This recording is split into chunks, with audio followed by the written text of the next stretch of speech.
உமக்கு மேல் ஒருவரும் இல்லையே, எல்லோருக்கும் மேலாக உயர்ந்தவர், உமக்கு மேல் ஒருவரும் இல்லையே. அல்லேலூயா, அல்லேலூயா. இன்னைக்கான மெசேஜ் நீங்கள் என்னன்னு பார்த்தீங்கன்னா, போன வாரம் ஒரு பர்டிகுலர் ஸ்லைடு, போன வாரம் நம்ம பார்த்தோம் மெசேஜ் இல்லையா, அதில் ஒரு ஸ்லைடு எத்தனை பேத்துக்கு ஞாபகம் இருக்குன்னு தெரில. ரோமர் 10:2-3 இது நம்ம போன வாரம் பார்த்த ஒரு ஸ்லைடு. தேவனை பற்றி அவர்களுக்கு வைராக்கியம் உண்டென்று அவர்களை குறித்து சாட்சி சொல்லுகிறேன், ஆகிலும் அது அறிவுக்கேற்ற வைராக்கியம் அல்ல. வைராக்கியம் இருக்கு, ஆனால் கொஞ்சம் சரக்கு பத்தலை, அறிவு இல்லை, அவங்க வசனத்தை பார்க்கல. அதனால என்ன பிரச்சனையா, அவங்களுக்குள்ள நீதியை தேடுறாங்களாம், தேவனுடைய நீதியை விட்டுட்டு. இன்னைக்கு பார்க்க போகிற மெசேஜ் இதிலிருந்து ஒரு சீக்வல், இதுக்கு பேஸ்ட் பார்த்தீங்கன்னா, அறிவு தேவனுக்கு ஏற்ற வைராக்கியம் இருந்தால் கூட அது அறிவுக்கேற்ற வைராக்கியம் இல்லைன்னு சொன்னால, இன்னைக்கான மெசேஜ் விஸ்டம், ஞானம். அறிவு ஒரு பேசிக் லெவல், இப்போ கிளாஸ்லலாம் போனால் ஏதாவது சொல்லித்தராங்க. த ஹையஸ்ட் லெவல் ஆஃப் அறிவு ஞானம், விஸ்டம் அப்படின்னு வச்சுக்கலாம், சரிங்களா? எனக்கு 2 குழந்தைங்க இருக்காங்கன்னு உங்களுக்கு தெரியும். நான் அவங்கள பெருசாக அடித்தது கிடையாது, அடிக்கிறது விடுங்க, பெருசாக திட்டினது கூட கிடையாது. ஏதாவது ஒரு பிரச்சனைன்னா ஒரு 5 நிமிஷம் 10 நிமிஷம் பேசுவேன், அட்வைஸ் பண்ணுவேன், அதுவே அவங்களுக்கு கஷ்டமாக இருக்கும்.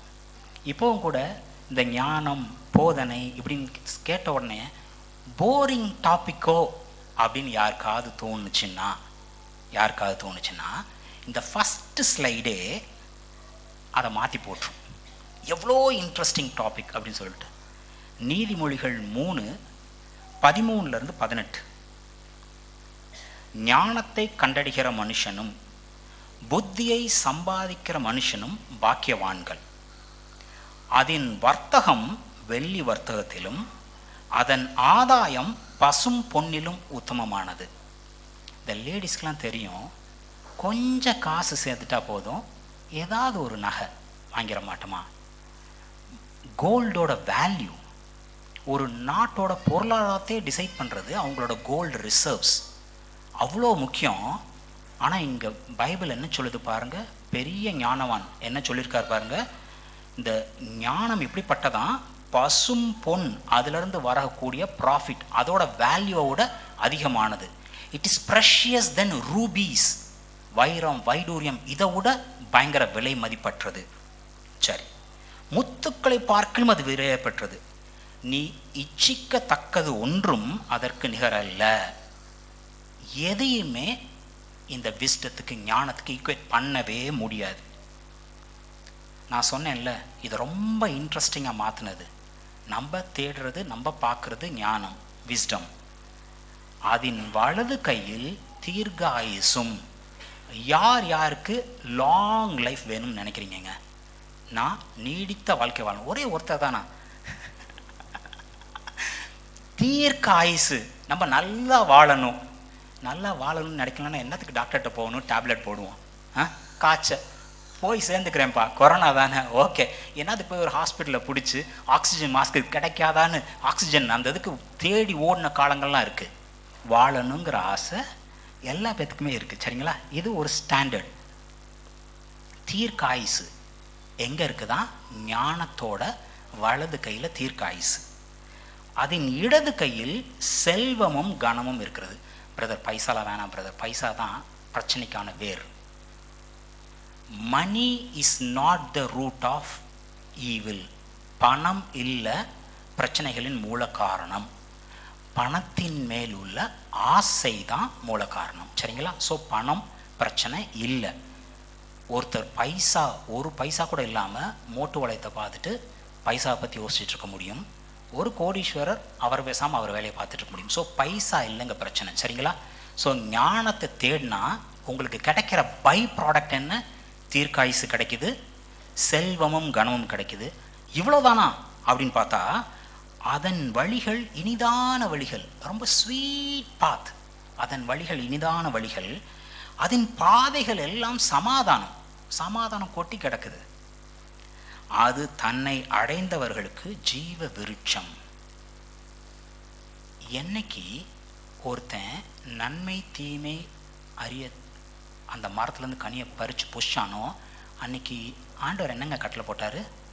ஜீவ விருட்சத்தை கேருபீன்கள் காவல் காத்தனன்னு சொல்லுது.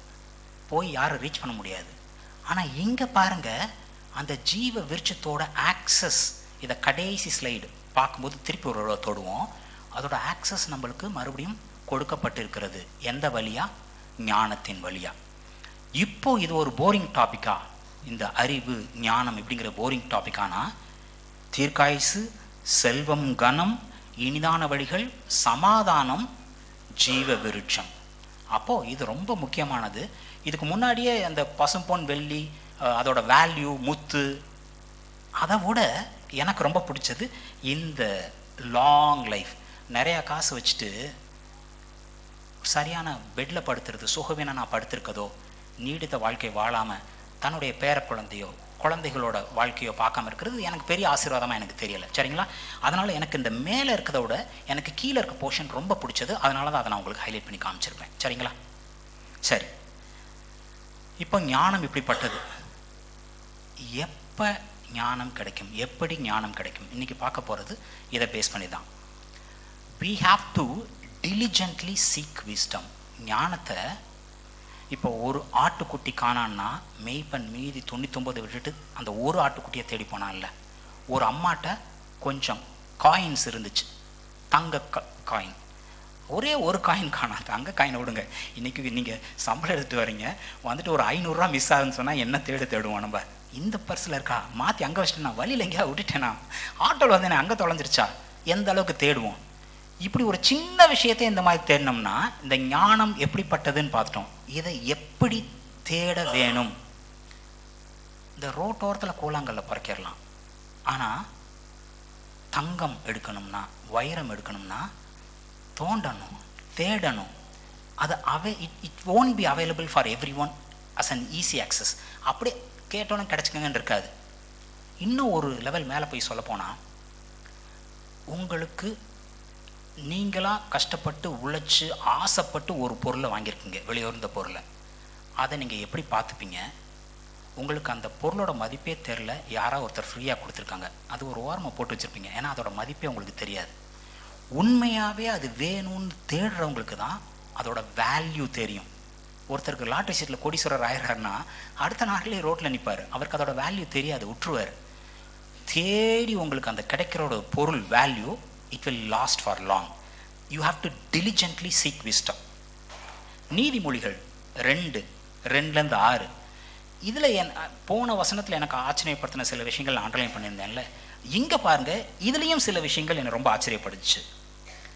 நீ என் வார்த்தைகளை ஏற்றுக்கொண்டு என் கட்டளைகளை உன்னிடத்தில் பத்திரப்படுத்தி ஞானத்தை வா என்று கூப்பிட்டு புத்தியை சத்தமிட்டு அழைத்து அதை வெள்ளியை போல் நாடி புதையல்களை தேடுகிறதை போல தேடுவாயாகில். ஞானத்தை தான் தேடுறோம் இல்லைங்களா? புத்தியை தான் வான்னு கூப்பிட்றோம். ரிசல்ட் என்னன்னு பாருங்க. அப்பொழுது கர்த்தருக்கு பயப்படுதல் இன்னதென்று நீ உணர்ந்து தேவனை அறியும் அறிவை கண்டடைவாய். இப்போ உண்மையாகவே உலகத்தரமான புத்தி, உலகத்தனமான அறிவு, இப்போ இங்கே நம்ம பார்க்குற ஞானம், இதுக்கு மெயின் டிஃப்ரென்ஸ் என்னென்னா, இந்த உலகம் முழுசையும் ஆதாயப்படுத்திக்கிட்டாலும் தன் ஆத்மாவை இழந்து போனால் என்ன பெரிய லாபம்? பெரிய புத்திசாலிங்க அவர், ஐஐடி, ஹார்வர்ட் யூனிவர்சிட்டி, ஐஐஎம், இவர் ஜிப்மரில் படித்தவர். ஆண்டவரை தேடலை, ஆண்டவரை பார்க்கலை. இங்கே ஞானம் அப்படின்னோன்னு ஞானம் ஃபஸ்ட்டு யாரை பாயிண்ட் பண்ணுது? உண்மையான தேவன் யார், அவருக்கு எப்படி இருக்கிறது, தேவனை பற்றின ரெவலேஷன், வெளிச்சத்தை கொடுக்கறது ஞானம். இப்போ உங்களுக்கு ஞானவான் அப்படின்னா உடனே நீங்கள் தேவனை தேடுவீங்க. நம்ம பாஸ்டர் இந்த வருஷத்தோட முதல் மெசேஜ் சாலமனை பற்றின மெசேஜ் நினைக்கிறேன். சாலமன் தூங்கிட்டு இருப்பா அப்படி இல்லைங்களா? ஒரு கனவு வருது, என்னப்பா வேணும்னு. சாலமன் என்ன கேட்டிருப்பா அப்படி? எனக்கு ஞானம் வேணும். ஞானம் வந்துருச்சுங்கிறதுக்கு என்ன ஒரு ஒரு ஒரு ஓப்பன் ரெவலேஷன்னா, அடுத்த நாள் காலையில் எழுந்திரிச்சோன்னே சாலமன் எங்கே இருப்பாருன்னு பாருங்கள், உடன்படிக்கை பெட்டிக்கு முன்னாடி போயிருந்திருப்பா. அப்படி ஹி வாஸ் அந்த இடத்துல இல்லை. நைட்டு தூங்கும்போது கனவு காங்கும்போது ஞானம் வந்துருச்சுனோன்னா ஃபஸ்ட்டு தேவனை தேடுகிற அறிவு வந்திருக்கும்.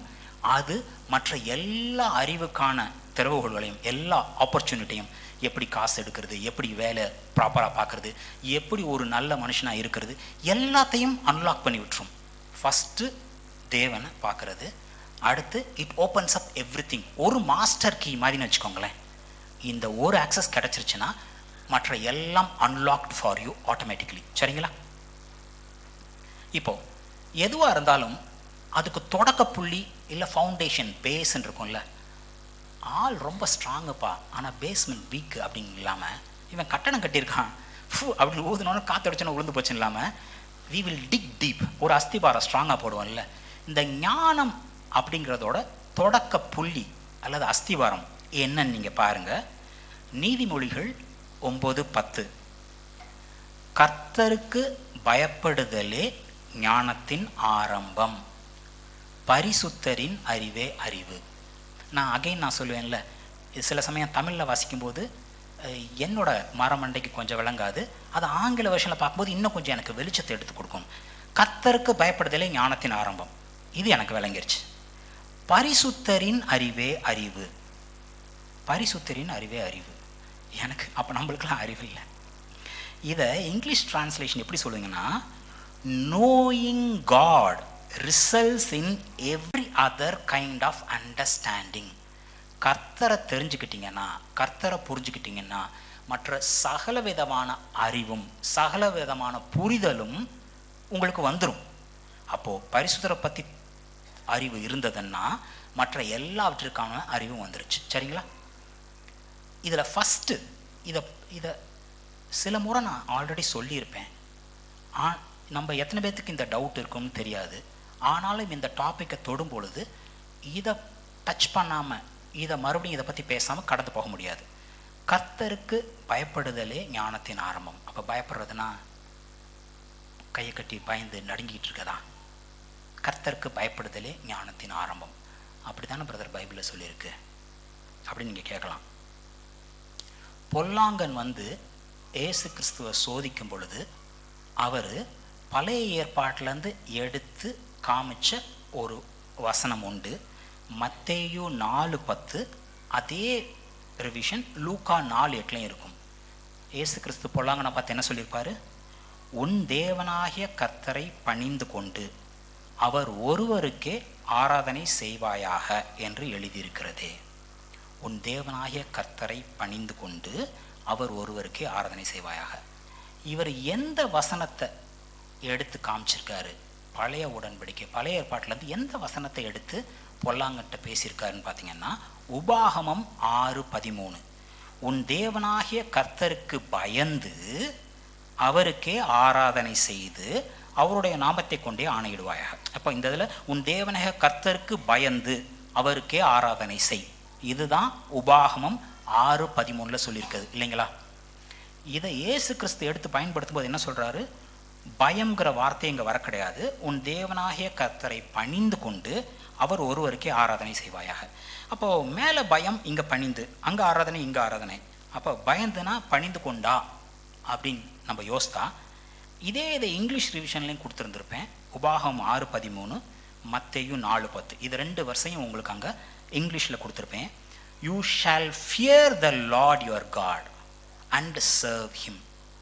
Fear the Lord and serve him, இதுதான் உபாகம் சொன்னது. மத்தேயுல you shall worship the Lord and only him you can serve. அப்போது ஃபியர் அண்ட் சர்வ் இது உபாகமில் சொல்லப்பட்டது. மத்தேயுல சொல்லப்பட்டது வர்ஷிப் அண்ட் சர்வ். சர்வ் நல்லஃபே ஆயிடுச்சு. அப்போ அங்கே ஃபியருக்கு இங்கே ஈக்குவலண்ட் ஆஃப் நியூ டெஸ்டமெண்ட் ஏசு கிறிஸ்து வெளிப்படுத்த வந்தது என்ன? வர்ஷிப். அந்த பயப்படுதல் ஃபியரை இவர் என்னவா மாற்றி கொடுத்துருக்காரு? ஆராதனையாக மாற்றி கொடுத்துருக்காரு, வர்ஷிப்பாக மாற்றி கொடுத்துருக்காரு. அப்போது இன்னைக்கு கர்த்தருக்கு பயப்படுதலே ஞானத்தின் ஆரம்பங்கிறத புதிய உடன்படிக்கையின் மனுஷராக உட்காந்துட்டு நான் பயந்து நடுங்கிட்டு இருக்கேன் அப்படின்னு நம்ம சொல்லக்கூடாது. கர்த்தரை ஒருத்தரை மட்டுமே ஆராதனை பண்ணி அவரை ஒருத்தருக்கு மட்டுமே நம்ம சர்வ் பண்ணுறது தான் ஞானத்தின் ஆரம்ப புள்ளி. சரிங்களா? இன்னும் ஒரு லெவல் போய் நம்ம பார்க்கணும்னா ரோமர் 8:14-15, எவர்கள் தேவனுடைய ஆவியினாலே நடத்தப்படுகிறார்களோ அவர்கள் தேவனுடைய புத்திரராய் இருக்கிறார்கள். எஸ், புத்திரராய் இருக்கும். என்னைக்கு இயேசு கிறிஸ்து ஆண்டவன் ரட்சகராக ஏற்றுக்கொண்டோமோ அன்னைக்கே ஆவியானவர் நம்மளுக்குள்ள வாசம் பண்ணுகிறார், அவர் நம்மளை வழி நடத்துகிறார்.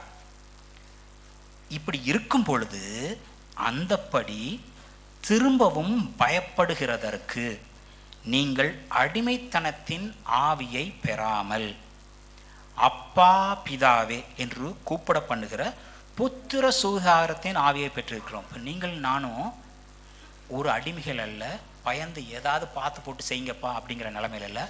அப்பா எனக்கு இது வேணும். இன்னைக்கு என் பையன் கேட்டான், சாயங்காலம் கேம் சென்டருக்குள்ள ஆட கூட்டு போப்பாப்பா அப்படின்னு சொன்னான். 2 நாளைக்கு முன்னாடி தான் அவன் மார்க்கு கொண்டாந்து காமிச்சான். எனக்கு இத்தனை நாள் ஒரு தாட் ப்ராசஸ், டேனின்னா பயங்கர புத்திசாலி, பயங்கரமாக மார்க் எடுப்பான். இந்த முறை மார்க் எடுத்துகிட்டு வந்தோன்னே எனக்கு ரொம்ப ஷாக். மத்தியானம் 3 to 4 தூங்கி எழுந்திரிக்கிறேன், இவன் மார்க்கை கொண்டாந்து காமிக்கிறான். ஃபேன் ஓடுது, எனக்கு வேர்க்குது. நான் சொன்னேன்ல, நான் என் பசங்களை நான் அடிக்க மாட்டேன், திட்டக்கூட மாட்டேன்னு. என்னால் இதை டைஜஸ்ட் பண்ணவே முடியல, ஒத்துக்கவே முடியலை. வீட்டில் கொஞ்சம் கேமராலாம் இருக்குது, ஒய்ஃப் இங்கே இல்லை இல்லையா, ஊர்லேருந்து எங்களை பார்த்துக்கிறதுக்கு கேமராலாம் இருக்குது. ஒரு 2 மணி நேரம் கழித்து என் ஒய்ஃப் கால் பண்ணுறாங்க. டானி ஏன்ப்பா சோகமாக இருக்கான், ஏதாவது என் பையனை நீ திட்டினியா? நான் என்னப்பா பண்ணேன், அவனா சோகமாக உட்காந்துருக்கான். ஏன்? இதுதான் மார்க்கு. நான் என்ன பண்ணுன்னு தெரில, அமைதியாக உட்காந்துருந்தேன், எனக்கு வேர்த்துச்சு. 1/2 மணி நேரம் யோசித்தேன், என்ன ஆண்டவரே என் பையன் மேலே இவ்வளோ நம்பிக்கை வச்சுருந்தேன், அவன் இப்படி மார்க் வாங்கிட்டு வந்திருக்கான். அவங்க என்ன மாதிரி இல்லை இல்லையா, அவங்க நல்ல ஒரு ட்ரில் கொடுத்தாங்க. இதுதான் பேக்ரவுண்ட். 2 நாளைக்கு முன்னாடி தான் நடந்திருக்கு. இன்றைக்கி காலையில் குளிச்சு கிளம்பி நான் சர்ச்சுக்கு வந்துட்டுருக்கேன். சோஃபாவில் உட்காந்துருக்கான். அப்பா அஸ் யூஷுவல் ஞாயிற்றுக்கிழமைகளில் கேம் சென்டர்ஸ், இன்றைக்கி கேம் சென்டர் கூப்பிட்டு போறியாப்பா? ஏய் என்னடா சாதிச்சிட்ட, கேம் சென்டர் கூப்பிட்டு போகிற? ஒன்றும் சாதிக்க வேண்டிய அவசியம் இல்லை, நீ என் அப்பா, நான் உன் பையன், எனக்கு வேணுங்கிறத நான் கேட்குறேன்.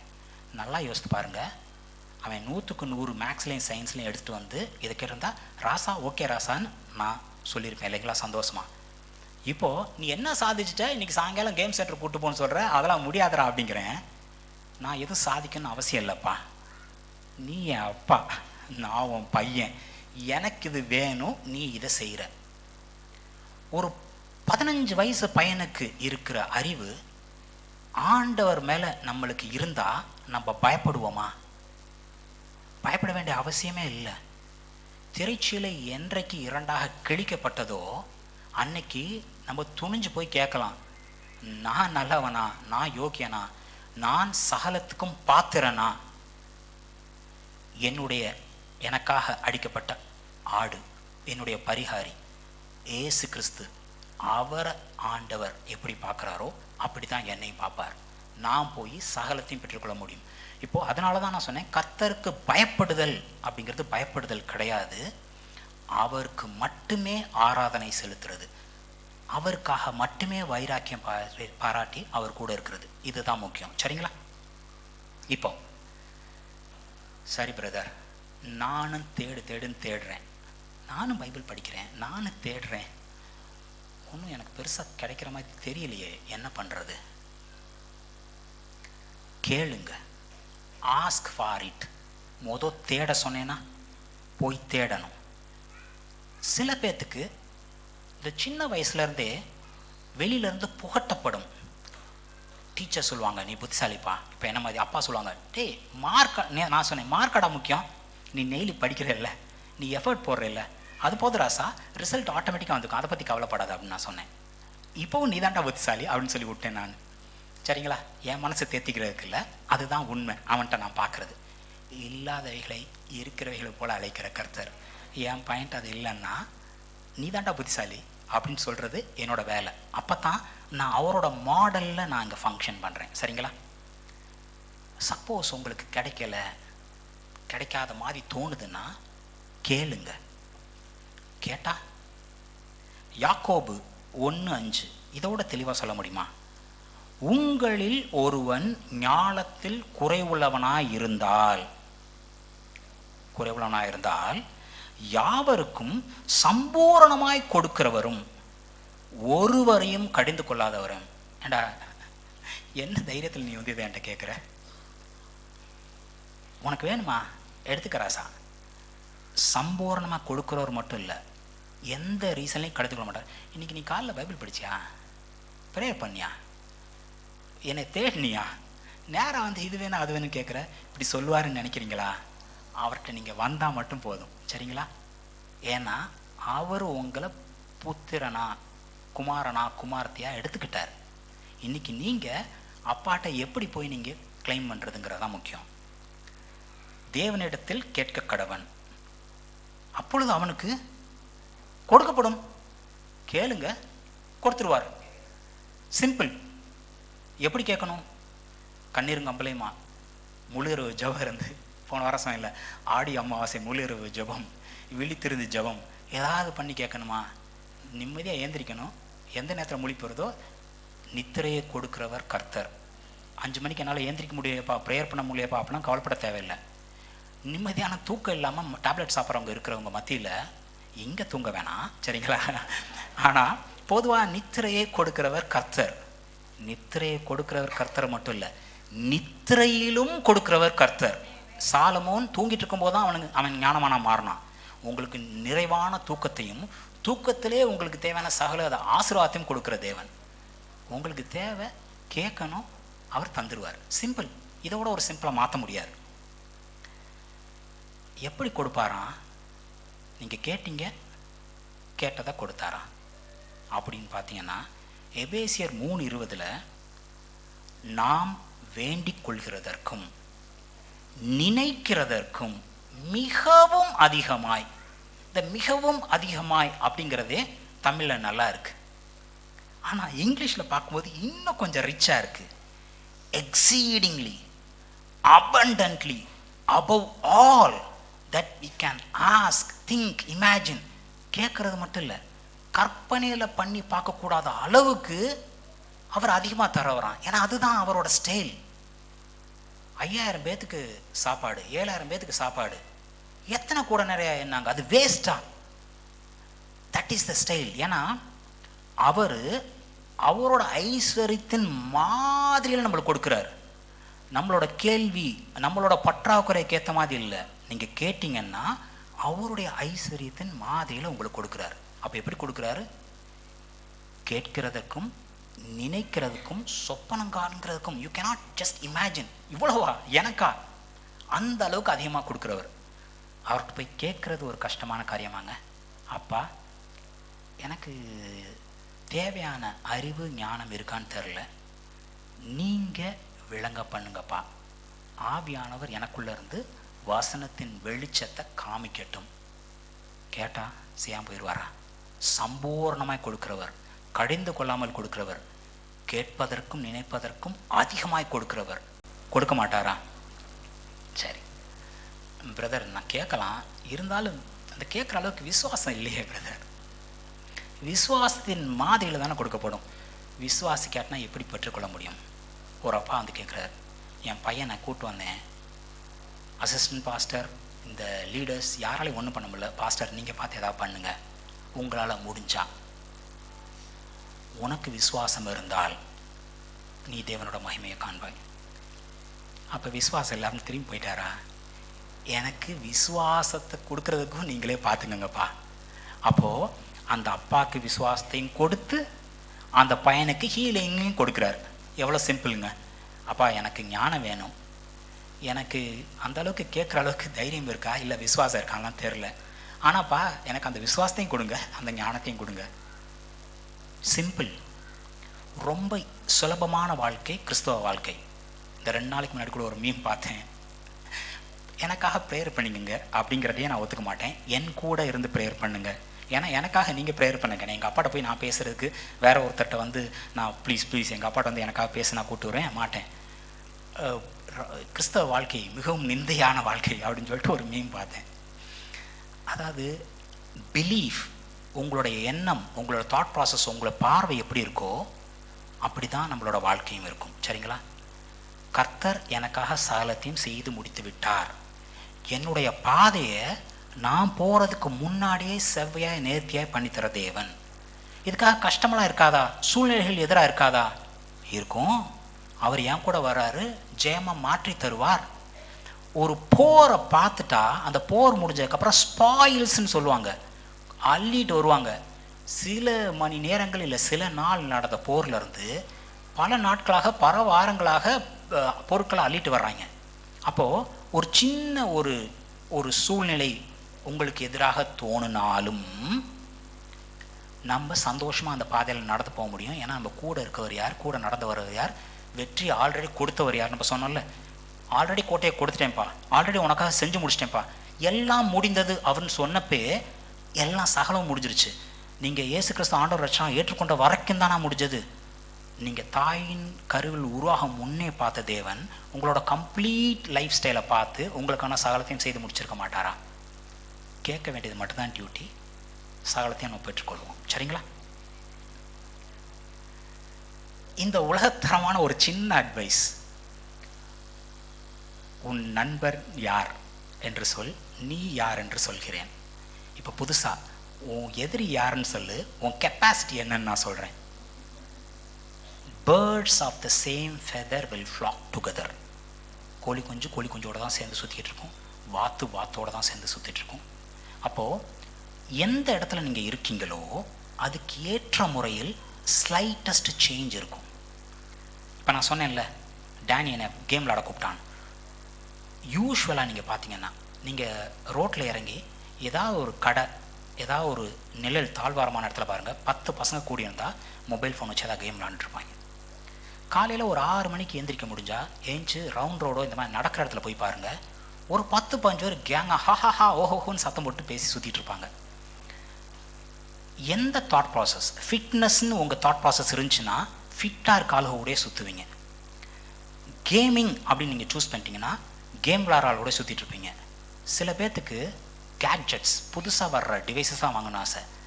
பெங்களூர் மாதிரி இடத்துலாம் போனீங்கன்னா ஐஃபோன் வாங்கின உடனே நான் வாங்கிட்டேன். ஆனால் அதெல்லாம் உங்கள் சினிமா பார்க்கணும், அடுத்த மாதம் இந்த படம் ரிலீஸ் ஆகுது, இன்னிலேருந்தே அதுக்கு பிளான் பண்ணணும். நீங்கள் எந்த கூட்டத்தில் இருக்கீங்களோ அந்த கூட்டத்துக்கு ஏற்ற மாதிரி தான் நீங்கள் இருப்பீங்க. அப்போது ஒரு பாசிட்டிவ் வைப் உள்ள ஒரு கூட்டத்தில் இருந்தீங்கன்னா நீங்களும் பயங்கர பாசிட்டிவ் வைப் உள்ளவங்க தான் இருப்பீங்க.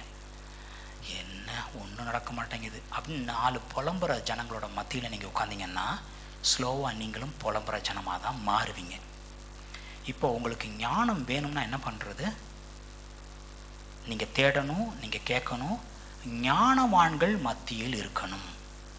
நீதிமொழிகள் 13:20, ஞானிகளோடே சஞ்சரிக்கிறவன் ஞானம் அடைவான், மூடருக்கு தோழனோ நாசம் அடைவான். அப்போ நீங்கள் எங்கே இருக்கீங்க, உங்கள் கம்பெனி எங்கே இருக்குது?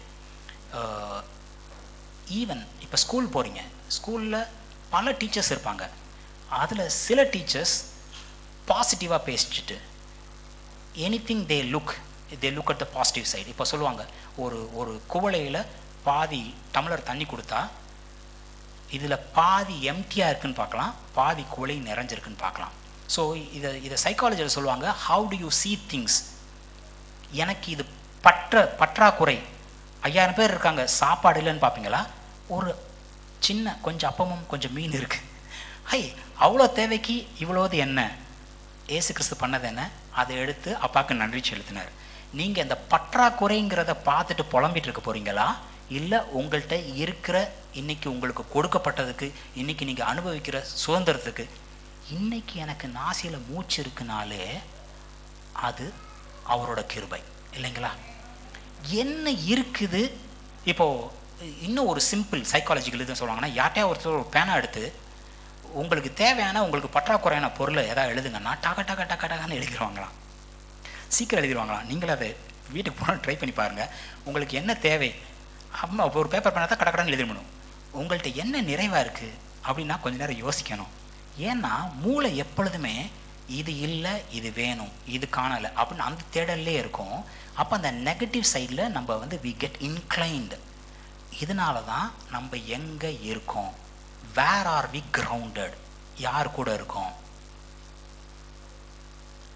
வந்து அனௌன்ஸ்மெண்ட் சொல்கிறாங்கல்ல, தேர்ஸ்டே ஒரு பைபிள் ஸ்டடி இருக்குது, சாட்டர்டே ஒரு பைபிள் ஸ்டடி இருக்குது, டெய்லி காலையில் ஒரு நேரம் இருக்குது. எந்த வகையான ஜனங்களோட மக்களோட நீங்கள் அதிகமாக நேரம் செலவழிக்க விரும்புகிறீங்க? எதில் உங்கள் வாஞ்சை இருக்குது? எந்த சைடு நீங்கள் டில்ட் ஆகுறீங்க? நீங்கள் அதாவே மெல்ல மாறி போவீங்க. அப்போ நீங்கள் ஞானவானாக இருக்கணும்னு நினச்சிங்கன்னா என்ன பண்ணணும்? கொஞ்சம் ஞானவான்களோட சேர்ந்து சுற்றணும், தத்திகளோடு சேர்ந்து சுற்றக்கூடாது. சரிங்களா? As simple as that. இதில் இன்னைக்கான க்ரக்ஸ் அல்லது முக்கியமான விஷயமே இது வரைக்கும் பார்த்ததெல்லாம் லைட் ஸ்டஃப். இதுதான் முக்கியமான விஷயம். Meditate on God's word. கர்த்தருடைய வசனத்தை தியானம் பண்ணு.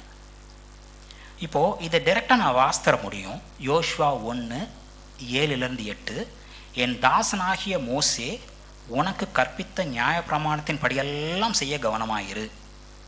நீ போகும் இடம் எல்லாம் புத்திமானாய் நடந்து கொள்ளும்படிக்கு அதை விட்டு வலது இடதுபுறம் விலகாதிருப்பாயாக. இந்த நியாயப்பிரமாண புஸ்தகம் உன் வாயை விட்டு பிரியாதிருப்பதாக. இதில் எழுதியிருக்கிறபடியெல்லாம் நீ செய்ய கவனமாயிருக்கும்படிக்கு இரவும் பகலும் அதை தியானித்து கொண்டிருப்பாயாக. அப்பொழுது நீ உன் வழியை வாய்க்க பண்ணுவாய், அப்பொழுது புத்திமானாயும் நடந்து கொள்வாய். இப்போ சிம்பிள்.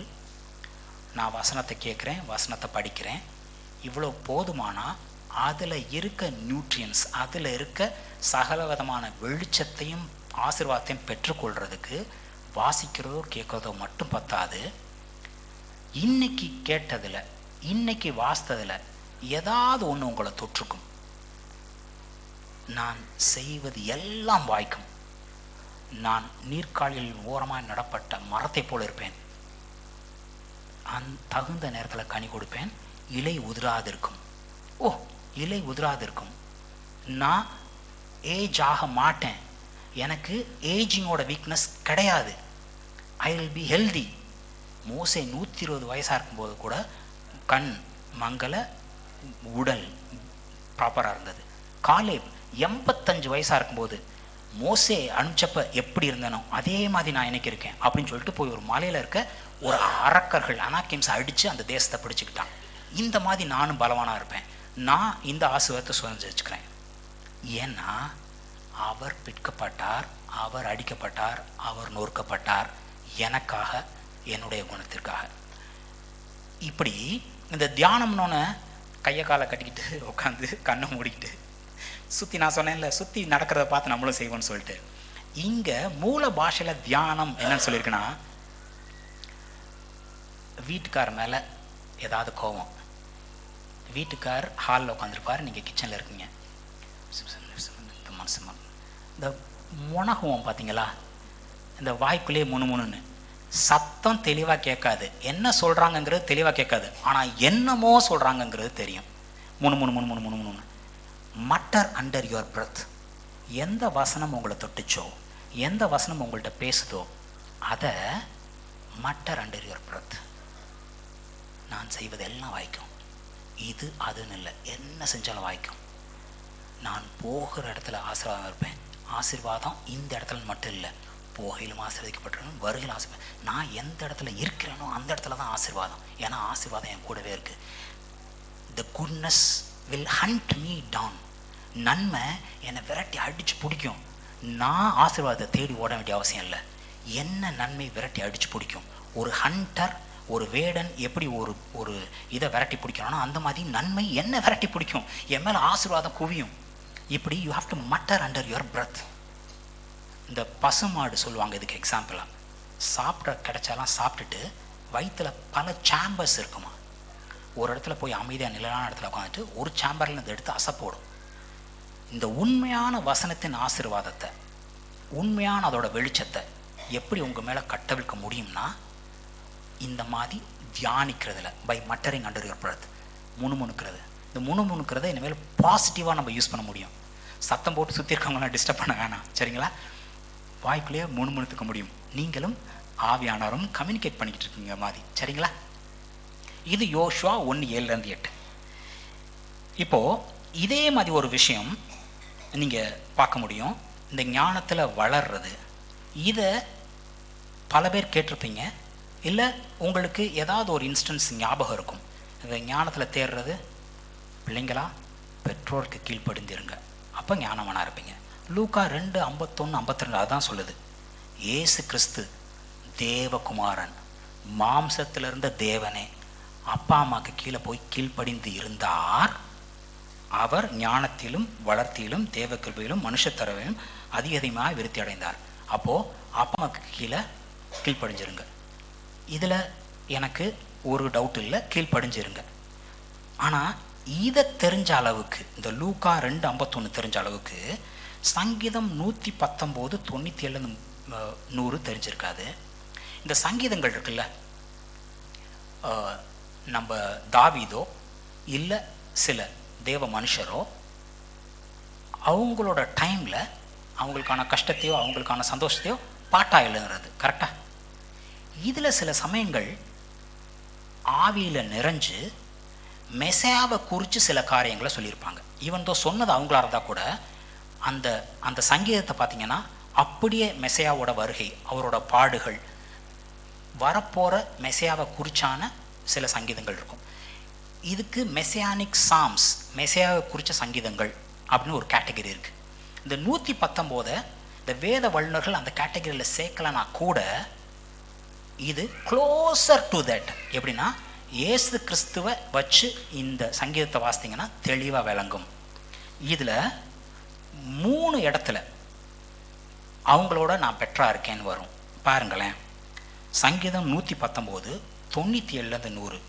உமது வேதத்தில் நான் எவ்வளவு பிரியமாயிருக்கிறேன், நாள் முழுவதும் அது என் தியானம். எப்பப்பெல்லாம் டைம் கிடைக்குதோ அப்பெல்லாம் அது என் தியானம். I just speak over the word. நீர் உம்முடைய கற்பனைகளை கொண்டு என்னை என் சத்துருக்களிலும் அதிக ஞானமுள்ளவனாக்கினீர். உங்களை குற்றம் பிடிக்க உங்களுக்கு அகைன்ஸ்டாக ஒருத்தன் வர்றான். இந்த வசனத்து உங்களுக்குள்ளே இருக்கனால, நீங்கள் தியானம் பண்ணுறனால, நீங்கள் ஃபஸ்ட்டு உங்களை சத்துருக்களை விட, உங்களுக்கு எதிராக உங்களை குற்றம் பிடிக்கிறவர்களோட விட நீங்கள் ஞானமானா இருப்பீங்க. பொல்லாங்கன் உங்கள் சத்துரு தான் இல்லைங்களா? அவன் இயேசு கிறிஸ்துவ மட்டும் இல்லை, நம்மளையும் வீழ்த்த முடியாது. ஏன்னா அவனோட நம்ம ஞானவான். கரெக்டாக? உங்கள் சத்துருக்களிலும் நீங்கள் அதிக ஞானம் உள்ளவர்கள். அவைகள் என்றைக்கும் என்னுடனே இருக்கிறது. உம்முடைய சாட்சிகள் என் தியானமாக இருக்கிறபடினால் எனக்கு போதித்தவர்கள் எல்லாரிலும் அறிவுள்ளவனாக இருக்கிறேன்.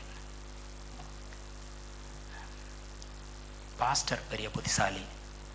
பாஸ்டர் நாள் முழுதும் கர்த்தரோட டைம் ஸ்பெண்ட் பண்ணுறார். அவரோட நான் அதிகமாக ஞானம் பெற முடியுமா? யாருமே ஆமான்னு சொல்லிடக்கூடாது, பாஸ்டர் பார்த்துட்ருக்காரு. இங்கே என்ன சொல்லுது வசனம்? எனக்கு போதித்தவர்கள் எல்லாரிலும் அறிவுள்ளவனாக இருக்கிறேன். உங்களால் முடியும். பாஸ்டர்கிட்ட கதவை தட்டி, பாஸ்டர் எனக்கு இப்படி ஒரு பிரச்சனைன்னு கேட்கலாம், தப்பு இல்லை, கேட்கலாம். ஆனால் வர்றதுக்கு முன்னாடி ஒரு ஃபோன் கால் பண்ணிட்டு வாங்க, பாஸ்டர் இருக்காரான்னு பார்த்துட்டு. ஆனால் உங்களுடைய தேவன் உங்கள் கூட இருக்கார். எப்போனாலும் நீங்கள் அவர்கிட்ட நீங்கள் வாயை திறந்து கேட்கலாம். நான் பாஸ்டர்கிட்ட கேட்காதீங்கன்னு தடுக்கிறக்கா சொல்லலை. உங்களுக்கு பலன் குன்றினப்ப, நீங்கள் டயர்டாக வீக்காக இருக்கப்ப, உங்களுக்கு ஒரு ஷோல்டர் தேவைங்கிறப்ப பாஸ்டர் இருக்கார். சரிங்களா? ஆனால் உங்களாலேயே முடியுமே. உங்களுக்கு தேவை என்றால் உங்களுக்கு போதிக்கிறவங்களோட நீங்கள் அறிவுர்களாக இருக்க முடியும். வாசனை அதை தான் சொல்லுது. உம்முடைய கட்டளைகளை நான் கை கொண்டு இருக்கிறபடினால் முதியோர்களை பார்க்கலும் ஞானமுள்ளவனாக இருக்கிறேன். ஏய், நீ ஏன்னா சின்ன பையன், நான்லாம் 50 வருஷம் உலகத்தில் வாழ்ந்தவன், நான் சொன்னால் நீ கேளு. இதுதான் ஸ்டாண்டர்டாக இருக்கும் இல்லையா? வயசு இல்லை முக்கியம். ஆக்சுவலாக with experience we get some wisdom knowledge. அது நான் இல்லைன்னு சொல்ல வரல. ஆனால் ஒரு இளம் வயது உள்ள ஒருத்தர் கர்த்தருக்குள்ளே தன்னை காத்து கொண்டால், இத்தனை வருஷம் எக்ஸ்பீரியன்ஸ் ஒருத்தர் கெயின் பண்ணி அவங்க ஞானவானாக இருந்தாங்கல்ல, அவங்களோட பெட்டர் ஞானவானாக இருக்க முடியும். நான் சொல்லலை, வசனம் தான் சொல்லுது. இதை ஏன் நாம் இது மெசையானிக் சாம்னு இல்லாட்டினா கூட மெசையா வச்சு பார்த்தா இது கொஞ்சம் நல்லா விளங்கும்னா, 12 வயசு இருக்குமா இயேசு கிறிஸ்துவுக்கு? யாரு கூட ஆர்கியூ பண்ணிட்டு இருந்தாரா? பரிசேயர் சதுசேயர் வேத பாரகர் உட்காந்து ஆர்கியூ பண்ணுறாரு. அவருக்கு தெரியும் நம்ம சின்ன பையன்னு. அவர் போய், டேய் நீங்களாம் முட்டா பயல்கடா, நீங்கள் சொல்கிறலாம் தப்புன்னு சொல்லலை. பைபிள் எப்படி சொல்லியிருக்கே, என்ன அர்த்தம்? ஆமாம், இவர் கேட்குற கேள்வி சரிப்பா, நீ என்னன்னு நினைக்கிற? இவர் கேள்வியை தான் கேட்டார், அப்புறம் இவரே பதில் சொன்னார்னு இருக்கும். அப்போ என்னென்னா அவங்க யோசித்து பார்க்குறாங்க, இது எடக்கு முடக்கான கேள்வியாக இருக்குது. சரிப்பா, நீ என்ன நினைக்கிற? அப்போ அவர் புத்திசாலியாக இருந்தால் கூட, ஞானவனாக இருந்தால் கூட, அவர் அவரோட பொசிஷன் எடுத்துக்கிட்டு திமிராக அங்கே ஆக்ட் பண்ணலை. வேத பாரகர்கிட்ட ஒரு கொஷின் போடுறாரு, அவங்க விளங்காமல் திருப்பி, ஏன்ப்பா உனக்கு என்ன தோணுது? இவர் திருப்பி அவங்களுக்கு விளக்கம் கொடுக்குறாரு. வசனம் இருந்தால் போதும், இவங்க என்னோட புத்திசாலி, இவங்க என்னோட வயசானவங்க, இவங்க எனக்கு டீச் பண்ணவங்க, இவன் பொல்லாங்கன், பெரிய ஆள், சத்துரு, எந்த கணக்கும் இல்லை. உங்களுக்கு வெற்றி கொடுக்கக்கூடியது, உங்களை ஹையஸ்ட் லெவல் எடுத்துகிட்டு போய் வைக்கக்கூடியது என்ன தான்? இந்த வசனம் தான். இதனால தான் நான் சொன்னேன், இந்த லூக்கா 2:51-52 தெரிஞ்ச அளவுக்கு, வெளிப்படுத்தின அளவுக்கு நம்மளுக்கு சங்கீதம் 119:97-100 விளங்கியிருக்காது. சரிங்களா? இன்னும் ஒரு காரியம் பார்த்துட்டு நம்ம முடிக்கலாம். வசனத்தை பார்த்துட்டேன், வசனத்தை நான் மெடிடேட் பண்ணுறேன். இன்னும் ஒரு முக்கியமான விஷயம், பைபிள் வாசிக்கும்போது பழைய ஏற்பாடு புதிய ஏற்பாடு அந்த கணக்கெலாம் கிடையாது. இயேசு கிறிஸ்துவை நோக்கி பார்த்தீர்கள் என்றால், இயேசு கிறிஸ்துவை பார்த்தீங்கன்னா உங்களுக்கு சகலமும் ஆட்டோமேட்டிக்காக வெளிச்சத்துக்குள்ளே வரும். ஏன்னா ஆவியானவர் எப்போ தெரியுமா ஆக்ட் பண்ணி 100% லைவாக ஒர்க் அவுட் பண்ணுவார்? எங்கெங்கே இயேசு கிறிஸ்து உயர்த்தப்படுகிறாரோ, எங்கெங்கே இயேசு கிறிஸ்து அக்செப்ட் பண்ணப்படுகிறாரோ, எங்கெங்கே இயேசு கிறிஸ்து நோக்கி பார்க்கப்படுகிறாரோ, அங்கெல்லாம் ஆவியானவர் வல்லமை எழுந்து செயல் புரிவார். இது என்ன பிரதர் நீங்களாவா சொல்கிறீங்க அப்படின்னா, 1 கொரிந்தியர் 1:30, அவரே தேவனால் நமக்கு ஞானமும். இயேசு கிறிஸ்து ஃபர்ஸ்ட் நம்மளுக்கு என்னவா இருக்காராம்? ஞானமாக இருக்காராம். ஞானமானதுக்கு அப்புறம் தான் உங்களுக்கு நீதி ஆகிறாராம், அதுக்கப்புறம் தான் உங்களுக்கு பரிசுத்தமாகிறார், அதுக்கப்புறம் தான் உங்களுக்கு மீட்பாகிறார். இந்த வெளிச்சம், இந்த ஞானம் இல்லைன்னா ஏசு கிறிஸ்து தான் தேவன், ஏசு கிறிஸ்து தான் ரட்சகர், ஏசு கிறிஸ்து தான் மீட்பர் அப்படிங்கிறதே நம்மளுக்கு விளங்காமல் போயிருக்கு இல்லைங்களா? அப்போ முதலாவது ஏசு கிறிஸ்து நம்மளுக்கு என்னவா இருக்கார்? ஞானமாக இருக்கார். இன்னைக்கு நம்மளோட ப்ரேயர் ரெக்வஸ்ட் என்னவா தான் இருக்கணும்? எனக்கு ஞானம் வேணும் ஒன்று, அது வந்துட்டா மீதி எல்லாம் இட் ஃபால்ஸ் இன் லைன். ரெண்டாவது, பைபிள் எங்கே திறந்தாலும் ஏசு கிறிஸ்துவை பார்க்குறதுக்கு எனக்கு கிருபை கொடுங்க. பழைய உடன்படிக்கையில் ஏசு கிறிஸ்து எங்கே பிரதர் இருக்கார் அப்படின்னு பார்த்தீங்கன்னா, பழைய உடன்படிக்கையும் புதிய உடன்படிக்கையும் ஒன்று தான். பழைய உடன்படிக்கையில் ஏசு கிறிஸ்து மறைத்து ஒரு சேலா, ஒரு ஆட்டுக்குட்டி நம்மளுக்காக அடிக்கப்படுகிறதுனா அது இயேசு கிறிஸ்துவின் சாயல், ஒரு சாயலாக காட்டப்பட்டிருக்கும். புதிய உடன்படிக்கையில் அது வெளிப்படுத்தப்பட்டிருக்கும். இவ்வளோதான் டிஃப்ரென்ஸ். சரிங்களா? இது நான் சொல்ல கிடையாது. லூக்கா 24:13-35 பார்த்தீங்கன்னா, இயேசு கிறிஸ்து மரித்தார், உயிர் தெழுந்தார். இயேசு கிறிஸ்து 3 நாளுக்கு அப்புறம் கல்லறையில் கூட காணாப்பான்னு தேடுறாங்க. அப்போ எம்மா ஊருக்கு 2 சீஷர்கள் நடந்து போகிறாங்க புலம்பிக்கிட்டே. இயேசு கிறிஸ்து கூட நடந்து போகிறார். அப்போ அவர் சொன்ன ஒரே ஒரு இது, ஈவன் லூக்கா நான் 24:13-35 சொல்லியிருந்தா கூட இயேசு கிறிஸ்து அவங்களுக்கு சொன்னது, மோசே முதலிய சகல தீர்க்கதரிசிகளிலும் எழுதின வேத வாக்கியங்கள் எல்லாவற்றிலும் தம்மை குறித்து சொல்லியவைகளை அவர்களுக்கு விவரித்து காண்பித்தார். என்ன ஒரு பைபிள் ஸ்டடி பாருங்க. மோசே 5 புஸ்தகம், ஆதியாகம், யாத்ராகம், லேவியரா, உபாகம், அதிலிருந்து தீர்க்கதரிசிகள் எழுதின புத்தகம் எல்லாம், இதில் எல்லாத்துலேயும் என்னத்தை சொல்லி காமிச்சாராம்? தன்னை குறித்து சொல்லிய எல்லாவற்றையும் விவரித்து காண்பித்தார். அப்போது பழைய ஏற்பாடு புதிய ஏற்பாடு இல்லை, எங்கே பார்த்தாலும் இயேசு கிறிஸ்துவை நீங்கள் பார்க்க முடியும். சரிங்களா? தொடங்கும்போது நான் ஒன்று சொன்னேன், ரேப் பண்ணும்போது ஜீவ விருட்சம் இயேசு கிறிஸ்து தான் ஞானம்னு பார்த்தோம். இயேசு கிறிஸ்து தான் நம்மளுக்கான ஜீவ அப்பம், இயேசு கிறிஸ்து தான் வழி, இயேசு கிறிஸ்து தான் சத்தியம், இயேசு கிறிஸ்து தான் ஜீவன். இந்த ஞானம் நம்ம இவ்வளோ நேரம் பார்த்தது யாரை ஒருத்தரை மட்டும்தான் கம்ப்ளீட்டாக பாயிண்ட் பண்ணுதுன்னா இயேசு கிறிஸ்து. என்னைக்கு நீங்கள் இயேசு கிறிஸ்துவை நோக்கி பார்க்குறீங்களோ இந்த கம்ப்ளீட் பைபிள்லேருந்து, அன்னைக்கு நீங்கள் அந்த ஜீவ விருட்சத்தின் கனியை பறித்து பூசிச்சிட்ருக்கீங்க. சரிங்களா? அதனால தான் அங்கே ஞானம் ஜீவ விருட்சமாக காட்டப்படுகிறது. இன்னைக்கு கம்யூனியன், இன்னைக்கு இந்த லூக்கா 24:13-35 பார்த்தீங்கன்னா, அந்த 2 பேத்துக்கு இயேசு கிறிஸ்து கூட வர்றாருன்னு தெரியாது இல்லைங்களா? நம்ம இதுவரைக்கும் அப்பம் அவருடைய உடம்பு, நம்மளுடைய ஹெல்த், ரசம் அவர் சிந்தின ரத்தம் என்னுடைய பாவம் மன்னிப்புக்கு. இதுன்னு தான் நம்ம பார்ப்போம். இந்த லூக்கா 24:13-35 ஒரு விசேஷம் என்ன சொல்லுதுன்னா, எப்போ அப்பம் பிட்டாரோ அப்போ என்னாச்சா, அவர்களுடைய கண்கள் திறக்கப்பட்டது. ஸோ நீங்கள் எப்பெல்லாம் இந்த பந்தி பார்ட்டிசிபேட் பண்ணுறீங்களோ அப்பெல்லாம் உங்கள் மனக்கண்கள் திறக்கப்பட்டு இயேசு கிறிஸ்துவை நீங்கள் பார்க்க முடியும். அதனால தான் அன்னைக்கு அவங்க கூட நடந்தப்ப அவருடைய கண் மறைக்கப்பட்டிருந்தது. அவங்கள்ட்ட வசனம் மட்டுமாவே பேசிகிட்டு இருந்தார். இன்றைக்கும் நீங்கள் அப்பத்தில் புசிச்சு, அப்பா என் ஹீலிங் மட்டும் இல்லை, எனக்கு விலைக்கு காமிங்கப்பான்னு சொன்னீங்கன்னா, கேட்டிங்கன்னா அவர் உங்களுக்கு விலைக்கு காண்பிப்பார். அவரே உங்களுடைய ஞானமாக இருப்பார். சகலத்தின் ஆசீர்வாதமாக நீங்கள் இருப்பீங்க. சரிங்களா? Be blessed.